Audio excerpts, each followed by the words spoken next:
Markets are waiting to hear from the Federal Reserve as conflict in the Middle East keeps driving oil prices higher.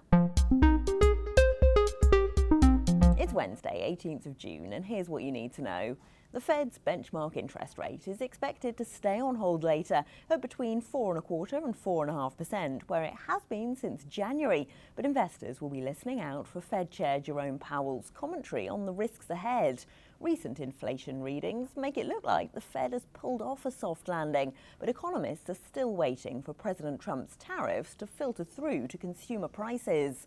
An unexpectedly low retail sales reading yesterday showed Americans are pulling back on their spending, and the recent jump in oil prices as conflict broke out between Israel and Iran only adds to inflation worries.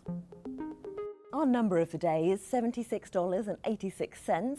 That's the highest that Brent crude rose overnight. It's come down a bit since then, but is still trading at around its highest level since February. It's up about $10 since the conflict broke out on Friday. Shipping rates to move oil through the Strait of Hormuz, which is off the coast of Iran, have risen 40% since Friday as shipping companies price in possible disruption. About a third of the world's seaborne oil goes through there.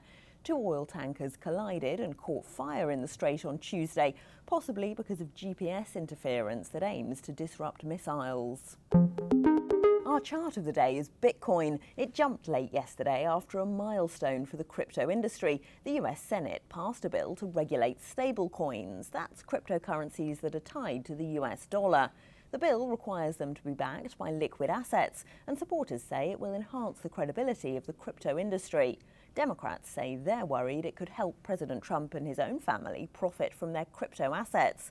They've launched a meme coin called Trump and a crypto company called World Liberty Financial.